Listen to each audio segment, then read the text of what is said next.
If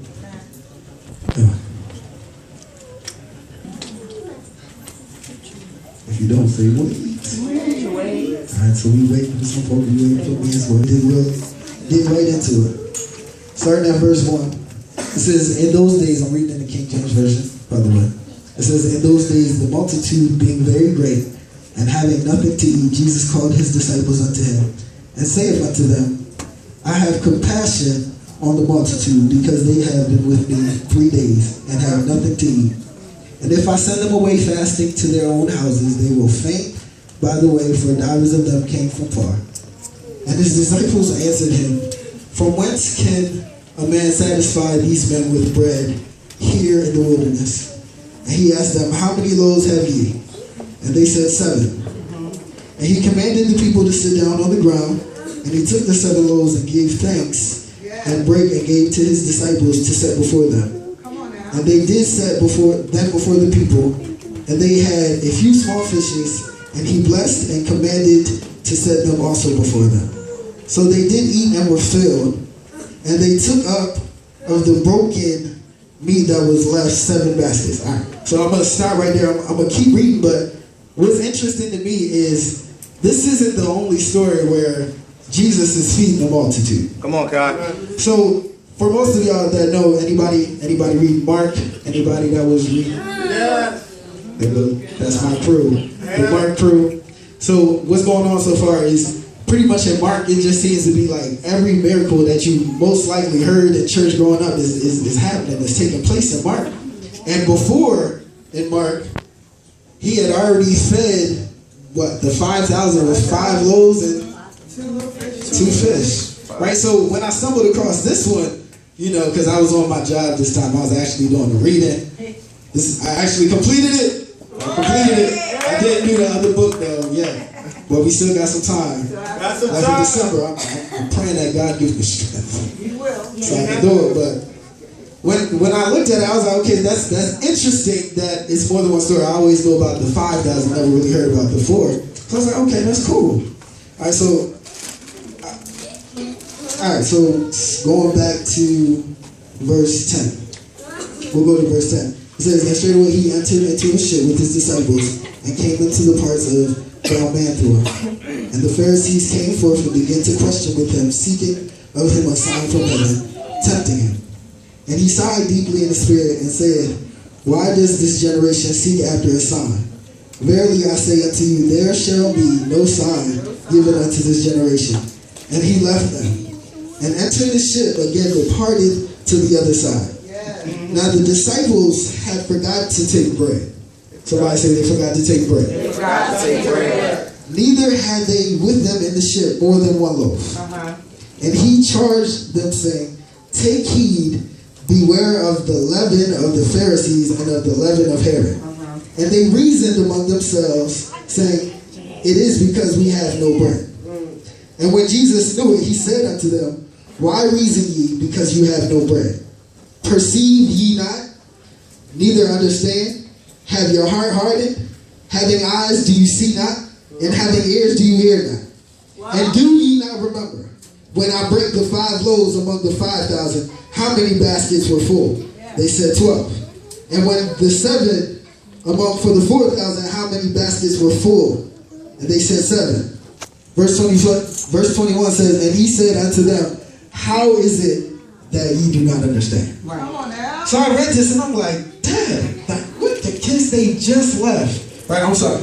If I was to have a new title in the spirit of the season, my title would be New Me, New Year, New Me. New Year, New Me. New Me, same God. Amen. So as I was thinking about it, I was like, wow, it's crazy because this isn't the only time that they had necessarily doubted Jesus. Like they done seen him go through miracle after miracle. He done done so many things. Like it gives a story earlier in Mark 4 when they were on the ship and they were up and they were scared. There was a storm on the ship. He was asleep, and they went to him, Master, like save us so we won't die. They were really scared. They were worried. He woke up and said, peace be still. Like the power that he had in the ship scared them to the point that they were afraid. Like, what kind of man do we serve that even the winds and the seas obey him? Right? So if they seen that he did that, and then they also seen that he did what the 5,000, fed the 5,000. Come on. And then they seen that he just recently, like before they got on the ship, just got on the ship. They already ate, they fed the people. And he just did that same thing for 4,000. Come on, Kai. Why is it that they feel as though when they get on the ship with one bread, God can't do something? Amen. Like for real, I just don't understand. Like, if I seen all that, I'm gonna go ahead and give a shout out to yesterday. Like, I believe that if I had seen that and God had one loaf and that was really an issue, he could have had us tapping out like yesterday. And let me explain that a little bit. Yesterday we went for our adult fellowship. Go ahead, man. We went to Rodizio's. Rodizio's is like a Brazilian steakhouse. Go ahead, Sister Lisa. Brazilian steakhouse. Go ahead. A Brazilian steakhouse. And when I tell you, we went in there with a game plan. We was not playing no games. I promise you, look, I was like, little portions, let me get this. You know, people wanted to fill up on the salad bar. I was like, no, I'm gonna take one trip, a few sprigs of lettuce. You know, and then my game plan going in is, well, if you don't like it, don't finish it. Because I wanted to taste everything. I wanted everything on the menu. And I'm sure, I mean, I'm not the only one, right? Because some of the stuff was good. They was bringing the carbonate out to the table. I was like, I take some of that. Take some of that. But it's crazy because I'm sure that just like there were, 7 baskets full and 12 baskets, it could have been the same thing. They could have been eating stuff. But they got worried. They were afraid. So their reaction was out of fear. They were afraid that they would have lack. Come on. So then it's interesting again to me that, you know, we act a lot of the time we act the same way. Go ahead. We could just get and see God do one, like it could be the same situation. Like he just did that thing. I just shouted on that thing on Sunday, and it's Monday now, and it's like, wow, I don't even believe that. Like I'm still sitting here fearful. Like a lot of times what happens when we come up against trials and situations, we'll start looking at the problem and just focusing on the problem. That's right. And the problem is the only thing that you have your focus on, so you can't even see anything else. All you see is the problem. That's all you see. All you see is the problem. Doesn't matter what happened before, because usually when you're in a circumstance or a situation, it doesn't even matter. You don't think about the stuff that you did before, the stuff you've been through before. You're only thinking about here and now. Right. So you just so focused on that thing that you forget who done already brought you out from those same situations. Right. We just get so caught up in what we're going through at the present moment, right now, that we forget the past. Yeah. And I found it, I'm going to stop saying I found it interesting. But I'm going to go a different way. But when I thought of the meaning or the definition for insanity, I looked at the definition, and the definition is doing the same thing repeatedly, expecting to get a different result. That's the basic definition. It might say something a little bit different in Webster, but you get the gist.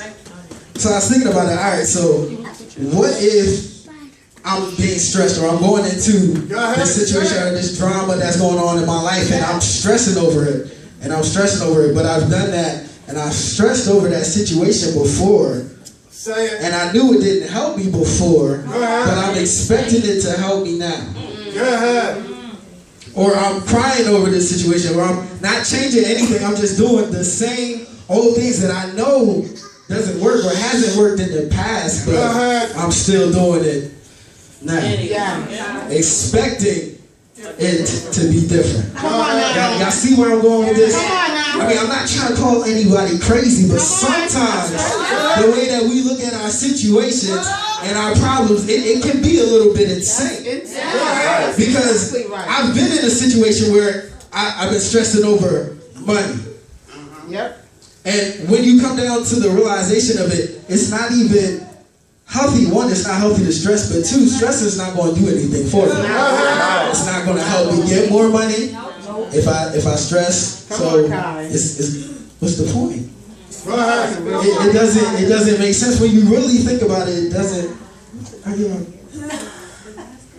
Okay, so she brought up something earlier. I thought, my mistake. She's on her job. I'm sorry. You're talking real good, Kyle. But it just doesn't make sense because we repeat the same cycle, doing the same thing. Yes, we do. Over and over again. Yes. The same sin, the same everything over and over again, expecting for it to be a change. Yes. So let me try to break it down. Anybody got science classes? Anybody, any of you? Raise your hand. Science, you had science classes? Or had?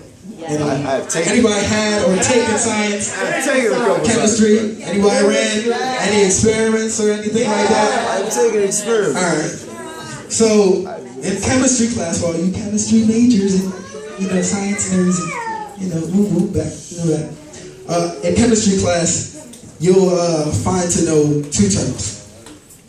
One being a variable, and one being a constant. In every situation, you're going to have a constant and a variable. That's right. Now, let me break it down for the people that may not know what it is or may need a little refresher. The constant never changes.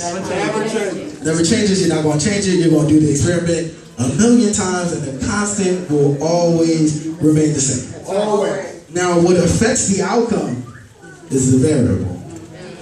If the variable is different, then you'll get different results. Come on, Kai. So, a lot of times in our situations, in our trials, circumstances, predicaments, if you will, we get it a little mixed up about who's the constant and who's the variable. Right. See, if you're looking at yourself a lot of times like what we do as the constant, like, oh, well, everything has to line up to me, or fit to me, Right. Come on.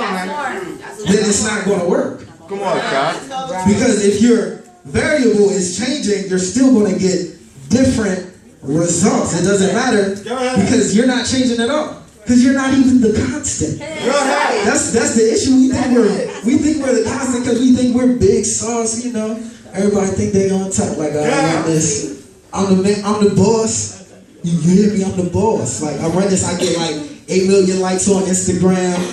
I'm flossing. No flex zone up here. You feel me? My Instagram likes on fleek. I'm up here. I'm the king. A lot of times we get it mixed up. It's you Sunday, Bishop. It's you Sunday. I'm talking to them. But a lot of times we get it mixed up. And instead of us being a variable like we should be, we put ourselves in that wrong situation, which messes up the equation. Yes. Without realizing that God is the constant. Amen. God is the same today, tomorrow, the day after that, next year. The same. God has not changed. All right. So, just to break it down a little bit more, we're going to go into class. We're going to do a little mini experiment. All right. I'm going to be the constant. I'm going to play God, right? All right, admit it. Stand up. Come here. Yeah, Yana. Go ahead, do you Come here. So, this is my guy doing that. She's going to be the variable. You going to be the variable for me? Please? Pretty please? It'll be good. You'll be all right. All right. So, she's the variable. All right. So, according to what she does is how she'll get, or I don't want to say treated, but the results will be different according to what she does. That's right. So I heard that Ayana made honor roll, correct? Yeah. She made honor roll, right? So when she comes to me and asks me, God, Dad, can I get some candy? Or constant, whatever you want to call it. Take that dollar. When she comes to me and asks me for $1 because she did what she had to do to get that result, then she's going to get it. Amen. Now, come on up, Brandon. You can be the other test subject. He did not get honor roll, so when he comes up to ask me, no. But here's the thank Thank you. Thank you. Can y'all give her a round of applause? Thank you. But, come back real quick, bitch. But, see, that's how normal situations work with men, right? But when I began to think about it, I really was like, I was listening to hear God's voice today. And I was thinking, well, God, even when I mess up, even when I fall short, even when I don't got it all right, and with me, regardless of where I'm at, you'll still meet me there. So God, He is what? Love. So just because of His love and His grace and His mercy, it doesn't matter because He already sent His Son to die for that. So whatever it is that He lacks, whatever it is that He needs to change about the variable, God can handle that. Because of His grace and His mercy. Like, we were just singing a song, and what did it say? Something about the place I used to, something about, I'm not satisfied with where I've been. And I really sat up there and I thought about it, my eyes were closed, I wasn't really focused. But I was just thinking like, God, I'm really not satisfied with where I've been, but look at where you brought me, even though I was in my foolishness. Like, I really have come to the point, like, I know I'm nowhere near perfect. Like, I can't even begin to try to lie to y'all and act like I am up here. Like, I'm really not, like, for real. I was, like, in sin yesterday. Like, that's just how it is. I didn't want to sin. I didn't try to sin, but I mean, it happened. It happened. And in His grace and His mercy, like, if it wasn't for that, like, what could I do? I would be sitting here in death. Like, if He didn't send His Son to die for me and my sins, I could never fit up to what, I could never do it. I could never do it. It's so simple to sin. Like, you can sin just simply in your mind. Like, just thinking something. Like, that's right. Oh my goodness, like I used to, I'm sorry, this is a little off topic, this ain't on my notes. But when I was in high school, like, Marty won't sit down. So when I was in high school, I felt like a lot of people that I went to school with knew my mother. So they knew her. Like, oh, Miss Latimer, she's straight, she's a godly woman. I don't know why I did the high voice. But, they knew her, so they felt like they knew me through her, right? So, that became a problem because then people thought that I was just somebody that they could just pick on. Like, when I was somebody saw, oh, your mom is like, what you going to? That wasn't me.